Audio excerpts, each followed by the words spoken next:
Hello বন্ধুরা, আজকে আমি চলে এলাম আরও একটা পনিরের রেসিপি নিয়ে। আমি আজকে বানাবো চিলি পনির। জানি তোমরা সবাই খেয়েছো, তবু আমি আমার মতন করে চেষ্টা করলাম। আমার রেসিপিটা ভালো লাগলে প্লিজ তোমরা এইভাবে বাড়িতে একবার বানিয়ে দেখো। আমি সমস্ত উপকরণগুলোকে ভালোভাবে গুছিয়ে নিয়েছি। এবার একটা পাত্রের মধ্যে কিছুটা আটা দিয়েছি। আমি ময়দা খাই না, তাই আটা ইউজ করেছি। এবার এখানে কিছুটা কর্নফ্লাওয়ার, তার মধ্যে দিয়েছি স্বাদ মতো লবণ। তারপর এখানে অ্যাড করেছি কিছুটা প্লেন লাল লঙ্কার গুঁড়ো, একটা গোটা ডিম ইউজ করেছি। দিয়ে প্রথমে সবগুলো ভালোভাবে মিশিয়ে আমি অল্প অল্প জল দিয়ে খুব ভালো একটা ব্যাটার বানিয়ে নিয়েছি। প্রথমে আমি জলটা একবারে ইউজ করিনি, যাতে বেশি বা কম হয় সেটা দেখার জন্য। এই ঠিক এরকম একটা কনসিস্টেন্সিতে আমি কিন্তু ব্যাটারটা বানিয়ে নিয়েছি।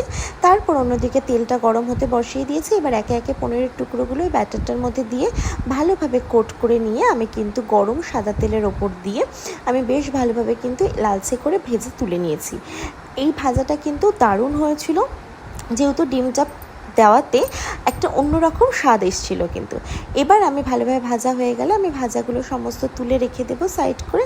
এবার আমার বাকি রান্না, ওই তেলটা আমার অনেকটা বেশি ছিল, আমি একটু কমিয়ে নিয়ে তার মধ্যে কিছুটা রসুন কুচি আর অল্প একটু কাঁচা লঙ্কা কুচি দিয়েছি। খুব সুন্দর একটা গন্ধ যখন বেরোবে তখন কিন্তু আমি এটার মধ্যে ডুমো করে কেটে রাখা পেঁয়াজ অ্যাড করেছি। পেঁয়াজটা দিয়ে বেশ কিছুক্ষণ নাড়াচাড়া করে আমি ডুমো করে কেটে রাখা ক্যাপসিকাম দিয়েছি। এখানে ক্যাপসিকাম দিয়ে তারপর বেশ খানিকক্ষণ ভাজা ভাজা করে আমি কিন্তু এখানে টমেটোর টুকরোগুলো অ্যাড করে দিয়েছি। এরকমভাবে ভাজা যখন নরম হয়ে আসবে তখন কিন্তু আমি সসটা দিয়ে দেবো। সসে আমি ইউজ করেছি চিলি সস, সয়া সস আর টমেটো সস। সসটা খুব ভালোভাবে মিশিয়ে নিয়ে আমি ওই সবজির মধ্যে কিন্তু অ্যাড করে দিয়েছি। আমি আলাদা করে কিন্তু লবণ বা চিনি কিচ্ছু অ্যাড করিনি এটার মধ্যে, কারণ সস অলরেডি কিন্তু একটু সল্টি হয়, আর টমেটো সস থাকাতে কিন্তু এটা বেশ মিষ্টিটাও হয়েছিল। পনিরের টুকরোগুলো অ্যাড করে দিয়ে ভালোভাবে নাড়াচাড়া করে স্প্রিং অনিয়ন দিয়ে আমি কিন্তু নামিয়ে নেব।